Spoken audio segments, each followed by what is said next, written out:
it's not a job for the faint-hearted, and I don't expect it to be. He said, Sammy, I just don't know if you're going to make it. Were you working 9 to 5? Oh, fuck no. No. I would love to even do that now, to be perfectly honest. But I think good leaders are hard workers, and they don't watch the clock. From selling denim to recruiting to running a 65-person software sales team, I had the chance to sit down with Samantha Borg today with Kaseya. We went into her framework for success, her daily routine, and her philosophy for how she successfully builds high-performing sales teams. Enjoy the show. Sam, incredibly excited to have you on the show today. Battle Scars of a Sales Leader. This is a podcast that we've thought about for a while. My experience as a sales leader is that when you look at brands, organization, vendors, individual sales leaders, on the surface, they're a little bit like ducks. They're often very calm, collected, they're beautiful, but underneath, those legs are going crazy. And those legs have often got a lot of scars with them. So the fact that you and I have worked together, I know some of those scars that we both faced over the years together, but I would love to explore some more of those scars, some of the lessons that you've learned, what it was like to move from non-tech sales into tech sales, kind of a little bit later on in your career to what a lot of people do, and what your career trajectory has been like. So for those that don't know you, Sam, please give us a quick introduction. Yeah, cool. So Samantha Borg, Senior Director of Sales for Kaseya for Australia and New Zealand. So I've been in the company for 7 years now. I'm actually spent about 5 of those years over in New Zealand, leading the go-to-market team there and growing out the Kiwi operation, and then came back about 1.5 years ago to run Australia and New Zealand. Have about 65 odd indirect reports at the moment with 7 sales managers. So it's been crazy kind of continuing to grow and scale at the velocity that we've had. And I sometimes pinch myself saying, why me? So plenty of battle scars to share. You've earned the right to be that senior director, and you've grown and you've progressed. You've absolutely earned it. And I look at with pride and excitement to watch what you've achieved. Like, I'm really, really proud of what you've done. If we go back to a little bit of the earlier side of your career, actually, I want to go back to before you even got into recruitment. Like, you jumped into recruitment, you were in recruitment for a number of years. Like, what drove you to jump into recruitment in the first place? It's such an interesting question. I think I'd got into recruitment when I was about 23 and spent 5 years there. And prior to that, I worked in retail for 8 years and always thought that I would sell denim for the rest of my life. Just loved it. I've always been quite a passionate person. Like, whatever I did, I worked at the cinema and in hospitality, I suppose, and I went to retail. I was working 2-3 jobs, going through school as well. I've always just been really driven. I forgot your question, but that's okay. Do you want to tell me what the question is? The question is, how did you go from selling denim into recruitment? And I then want to say, like, what was that transition going from 5 years of placing salespeople into vendors to actually going, I want to try this myself as well? Yeah, it's a really good question. I think I've always had a natural curiosity for people and for problem solving. I actually did a gender studies and cultural studies degree, and I really learned kind of the inner workings of the mind and people and why they do what they do. And so I think I was drawn to recruitment because it kind of brings people and a whole lot of those things together, I suppose. And then, I spent 5 years doing that and I loved it. A lot of battle scars, even from my old sales director and my old general manager. We used to spend a lot of time crying and fighting and yelling and actually just blood, sweat and tears trying to get deals across the line, which I will never forget. But I feel like I hit a bit of a glass ceiling in that role, and it was a 30-man company. I just looked at my career, well, what's next? And I really, I looked to tech and thought, hey, fast-paced, really innovative, and a good opportunity for me to cut my teeth and to somewhere to see myself long-term. So that was what inspired me to move to tech. I think I used to recruit for Alex, the old HR director. So he put me in touch, and then I think we also knew, what's his chap, the Autotask guy? Adam Ross, sorry. We also had a mutual connection in him. So naturally took a look at data. I did about 14 or so interviews and fell in love with the place. And yeah, obviously to be under your leadership was incredible. So. Well, I know, I definitely remember the first time that I met you. I was just like, before we'd even been through many interviews, I was just like, we need to get Sam on board. I loved your energy that you brought. I loved the drive, the absolute desire to win. And you've still got that in abundance today, which is absolutely why you are where you are. It's interesting. We swapped roles. We have. But what's interesting is some of the the organizations we're working with today, they specifically say, I like to have people that have been in recruiting. I like recruiters. And I remember thinking this as well when I was a hiring manager, because people often don't like recruiters. And you get a lot of rejection. A lot of no's. And a lot of doors slammed on you and a lot of people that just don't want to deal with you. And I think if you can get your skin that tough, then that sets you up for a really strong career in SaaS sales. Yeah, 100%. So can you remember, your first year working in Datto and what that was like? And I remember some of the conversations that we had, and I'd love to get your opinion. There was a learning curve. You never thought you had a doubt in getting over, but what was that like for you to go through that process? I think about this a lot, and I share this war story with a lot of my reps that I remember just going, again, fuck have I done? I really don't understand this. And I was in the trenches for the first 3 months. And I even remember my old boss, Adam, he said, Sammy, I just don't know if you're going to make it. And I'm like, you're probably right, brother. I don't really know what I'm doing, but I persisted. And the one thing I had was my hunger and my aptitude to have a call and ask questions. And, I remember putting hours into figuring out what these products were and where they fit into the ecosystem. But one thing that I just made sure I went back to was my roots in understanding sales process, setting up appointments, asking the right questions, really getting to understand the partners and what their needs were. And then I just jotted everything down, and I had billions of questions. And so, I think it was really tough. And I don't think that it clicked for me probably until month 4 or 5. And I really came into my strides. In those first 4 to 6 months when you're going, I don't know if I'm going to make it. I always knew you were going to make it, but I can, I'm going to have words with that, and how dare he speak to you like that. But what are you doing? Like, what sort of activity are you doing? Like, what are you telling yourself to persevere and break through that barrier of just like, I'm in deep here and I don't know what I'm doing? Honestly, I reckon I'm a bit of a sucker for punishment. I'm fine with the discomfort and being in the trenches and just figuring it out. But I think it's just going back to basics. Is you will get there, you're competent, you're capable, ask the right questions and you'll figure it out. So I don't think there's much more to it than literally pushing through. Were you working 9 to 5? Oh, fuck no. No.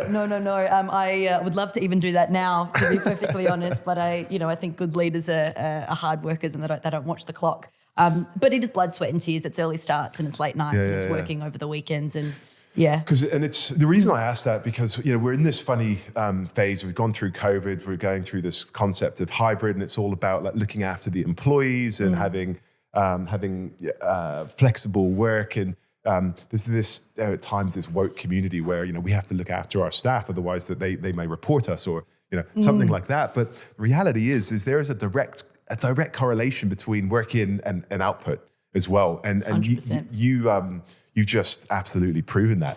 It wasn't the concept of a 9 to 5 wasn't even your vocabulary. No, and it's something that I continue to reflect on, right, as we grow and hire and scale businesses. Scale reps in our business. Is how do you find somebody that's inherently kind of motivated to put in those extra yards without asking for it? It's if your boss says jump, you say, well, how high and how many times do you want me to jump and what is it that I need to do to prove myself? There's no sense of entitlement, and that's very much something, when you haven't quite asked the question yet, but from a hiring perspective is like you certainly want to try to find those people that are okay with putting in those hard yards and not complain about it, and they understand that hard work is what it takes to get to the top. So people that have to get up early and jump in the swimming pool at 4 a.m, that's what we look for in terms of that grit, because it's bloody hard to find.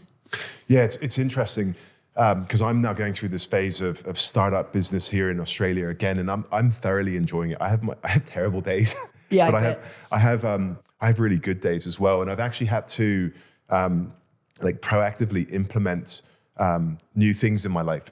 Not necessarily new things, but just bring in the concept of exercise and training and eating healthy and not drinking too much and sharpening my blade now that I'm frontline as opposed to in leadership. Yeah. And what I've noticed is that with sport and with endurance or with anything really where you have to push through boundaries, like one is you're training your muscle, that resilience and how to get through that. But two, you're also demonstrating that you can survive the tough times as well. I often ask that question of how do you sharpen the saw and how do you continue to to develop your skill set, both mentally and kind of physically, because I am naturally drawn to, and I think people that have that grit put in the hard work. They listen to self-development books. They go to the gym. They've got a routine, and they just have structure in their life and the way that they go about their day, and they take pride in that. So it's not necessarily even a trait, because I think resilience, determination, and all of that is kind of table stakes stuff for a salesperson. How do you structure yourself for success, and how do you want to be better? Where do you see yourself, and what steps are you taking to actually get there? Yeah. No, I love that. But the next step in your career is then going into people leadership. Yeah. And that is another whole thing Another again. kettle of fish. Talk to me a little bit about what that transition was like. I mean, initially, I'm imagining it started off with a small team, and now you've got 65 indirect reports. That's bloody crazy. It's crazy. What was that? If you could reflect on, like, initially when you were first a sales manager, like, what was that like? Yeah, look, I think the first thing you need to overcome in transitioning from an individual contributor to a management type role is, the fact that the limelight's no longer going to be on you and your performance and your excellence. I actually remember one of my partners in New Zealand, I've had a really good relationship with him. He's like, one of the challenges you're going to have to think about as you're a leader is that they get the limelight. And I kind of thought going into that, that's an interesting thing. I wonder how I'm going to go with that. Anyway, so that was the first hurdle to overcome, and going, oh shit, I've actually got to care for other people. It was interesting. I started with quite a small team in New Zealand. I had a couple of reps underneath me, but I was still kind of contributing to the business and had my own quota, and then I took on the team quota. It's kind of feels like it's gone super quickly, and it feels like 6 months basically, but I started with about 3. And then when the Datto acquisition or the Kaseya acquisition of Datto happened, I was in New Zealand. I was actually in Australia at the time when it was announced, and the SVP was there, and he said, what's your appetite to come over to Australia and maybe run the go-to-market team for us? And I said, oh God, my roots are here in New Zealand. I've built such a great business. Love everyone dearly. I don't know if, again, imposter syndrome, I don't know if I can do it. Why are you looking at me? I'm just running little old New Zealand kind of thing. And then over the course of really the last year and a half, we added about, I think we had 30 last year. And then the most recent count as of last quarter was 60 odd reps. So it feels like it's gone super fast, and it's now no longer something that concerns me that it's not me at the top, and that thrill you get from seeing them succeed is far outweighs any kind of joy that you get on an individual or a personal note. Can you reflect on any stories in that first 6 months when you're managing people? You're like, I don't know what to do in this situation. I'm trying to think of some examples. I think, I'm a bit of a softie. I'm a bit of a softie at heart. I'm quite emotional, and it's really finding that balance of empathy versus assertiveness, and providing direction and what to actually do in the right context, I suppose. I'm trying to think of an example. Let me give you a topic: performance management. Okay. Yep. So performance management is something that I struggled with when I became a people leader, probably 10, 11 years ago. And I remember having to have a conversation about someone's underperformance, and they were not going to be with the business too much longer. And I didn't sleep the night before. I tossed and turned. I literally could not sleep because I was just petrified of having this conversation. Yeah. It was horrible. It's still the worst part of the job. Yeah. But that was something that I personally really struggled with. And I don't know what your situation is with regards to that, but how do you handle underperformers? Because you must have had some.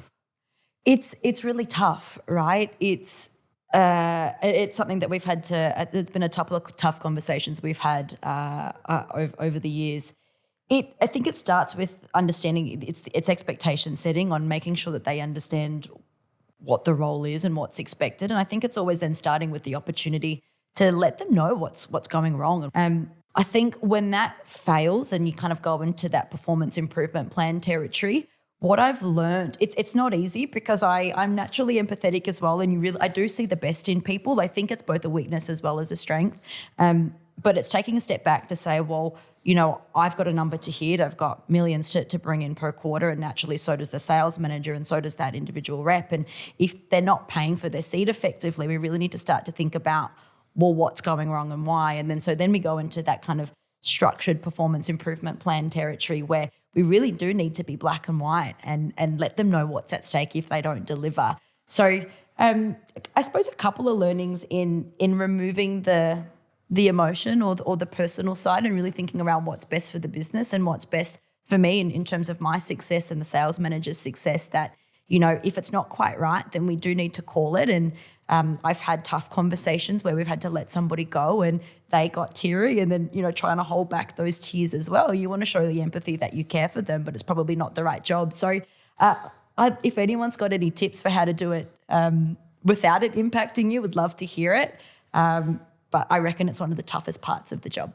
No, I think that the way you describe that is I don't think there's a right or there's probably some wrong ways to do it. Yeah, but I think that you're certainly directionally similar to the sort of conversations that I would have with people. But I want to shift gears a bit into what I would describe as the leadership aspect. And in software sales and most companies, but in particular US vendors that we've both had experience with, is they can be relatively full on. Let's call it full on with their expectations. Yeah. They've got big expectations. They're often VC backed. They're driving the business with a level of aggression and expectation on numbers, and that filters down. It's heavy at the top and it gets lighter towards the bottom. But there's going to be times where you miss the number. There's going to be times where you've got a big number to hit, whether it's macro or micro reasons in your control, out of your control. You're steering a ship with 65 reps that are all fighting for the same goal of success. How have you navigated? Can you think of a time where you've been behind that number? And how have you navigated and pulled the entire team together and rallied the troops and actually changed the direction from being deflated to actually a turnaround and a success story? Yeah, and you're absolutely right. I mean, if you can't handle the heat in sales, it's probably not the right industry to be in, particularly in a SaaS-based business. The targets do continue to grow, and that pressure only gets more and more every quarter, and so there's a definite acknowledgement there. There's certainly been quarters where we've been close to missing and or we've missed, and certainly as you get larger or the responsibility becomes more and more, the risk of that also is increased, right? Because there's more people under the fold, and you take more risks on people as you grow and scale the business too. So yeah, there was a time quite recently where we missed. That's on you, and so it might be at the rep level that doesn't quite get to their commit, but that times 10, and then a sales manager rolls up the wrong forecast. That's ultimately on me, and it's my responsibility to course correct. And so it's just going back to the basic, making sure that at every deal we understand every single step to close. Why won't it come in? Why will it come in? Are we using BANT, or are we using Medic or MedPick, or what's the nature of that sales cycle? Do we understand the path to purchase for that specific solution, and where can I plug the gaps? Because it's not often, it's not out of the blue, right? And could we have actually had 3 or 4 eyes on that problem to be able to prevent it sooner? So I don't think it's not magic wand type stuff. It's going back to the fundamentals of what are we calling? Why was it called? Why didn't it come in? And then what can we do to course correct and move forward? So for us, what's really important is having a regular cadence of forecasting, both at the sales manager level as well as the individual one-on-one rep to manager level. So they'll run it as a pod weekly and just drive that accountability piece for what they say they're going to do. And then from manager to rep one-on-one, we call it a PBR, or kind of a TRC process. And we run through pipeline kind of cleansing and make sure that all the notes are there. And if we don't do that, something gets missed, right? And, when we're running a business at scale and the expectations are so high, it happens. And I suppose some of the learnings that I've had, and I recently inherited 2 more sales managers and about 16 new sales reps, is, it takes time to build that trust in understanding what your sales manager's calling. You've not worked with them for a while, so you expect that the number they give to you is the number. And, I really need to strip that back. And how do you build trust with your leadership team to ensure that what they're calling is correct and that you guys are completely interlinked with expectations? So, trust is built day by day. It's definitely something that happens over time. I think trust for me has always been being able to, it's accountability, it's doing what you say you're going to do. And I think for me, it's leading from the front, is putting myself in their shoes and being on the front line with them, saying, well, would I have called that? And what are the questions that I might ask in this process to help validate whether it will or won't come in? I think it's, it's really common things really table stakes stuff of doing as you say you're going to do, making sure you advocate for them and have their back. And they might make a bad choice, but at the end of the day, you've backed them. And if they've made a bad choice, let's work through it and let's figure out how not to make that bad choice again. So everyone builds trust slightly differently, but, human to human, there's no hierarchy or rank when we're building trust. It's, you earn my trust, I earn yours. And then we figure out how to work together dynamically. Yeah, amazing. Yeah. You've talked about what I would describe with how you operate in the month with a lot of rigor in terms of process, methodology, inspection of pipeline and cross references, etc.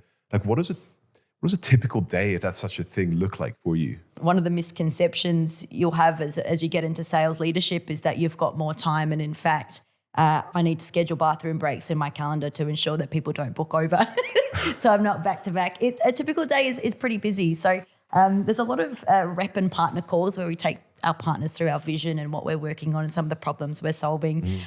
Anywhere from a one-on-one to my sales management team. Maybe it's a senior leadership roundup as well. Planning, we do kind of project kickoff calls. A lot of quote approvals, deal strategy. It's a really busy day. I typically start from a personal perspective working out. I'm up at 6 a.m. I work out every day. I'm in the office fairly early and I'm in back-to-backs. And then we work and we hustle and we rinse and repeat. It's not a job for the faint-hearted, and I don't expect it to be. So I wouldn't be where I am if I didn't work hard. Some days I wish that I had a bit more breathing space to have more of a strategic lens, but it's such a variety, and I love it. But you got to be a bit mad. Yeah, and it's fascinating because I've watched and I've observed the business go from strength to strength after the Kaseya acquisition, and I'd left just before that happened with no knowledge whatsoever.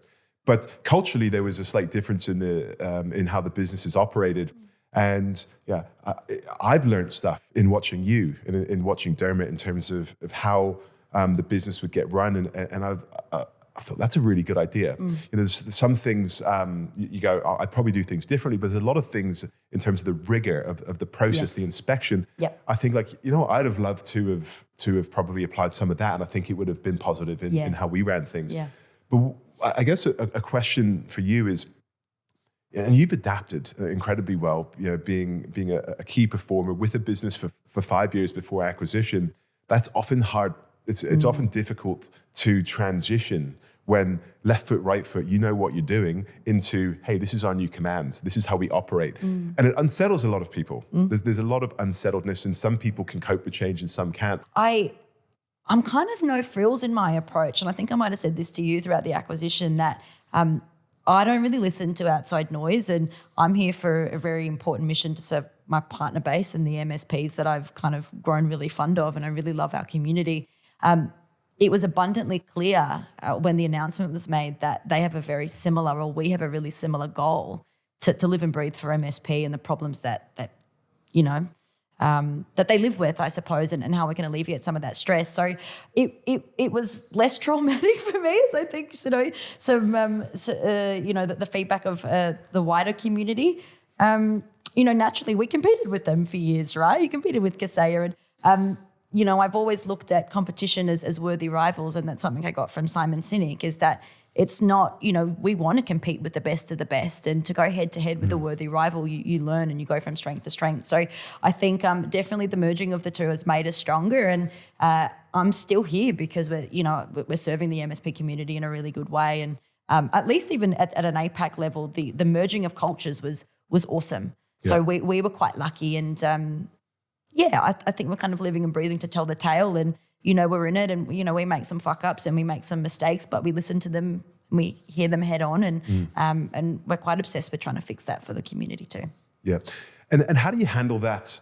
And I think I love what you say. You block out outside noise, even water cooler chat as well. Yeah. That can be cancerous within an organization if you get a couple of pockets of people that spread misinformation or just negativity or toxicity. Like, how I imagine that you've experienced part of that. How do you have those conversations with those individuals, or how do you handle that situation? Because in my opinion, you need to stomp toxicity out of an organization. Yeah, 100%. And it's not even necessarily been my experience at Data or Kaseya. It was certainly something that I've been exposed to in my former life as well. But when there's toxicity in an organization, you're 100% right. You need to squash it. And it's a straightforward conversation in the same way the performance improvement plan is. It's what's your understanding of what's gone wrong? Why has this gone wrong for you? How can I course correct and, let you know what the truth of that is?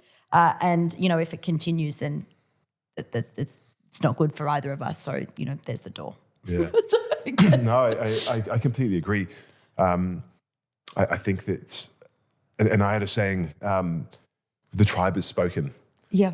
If there's toxicity within a business, if there's someone that is just going against the grain, like it's important that is eliminated. And there's a great book by James Kerr on the New Zealand All Blacks. Oh, yeah.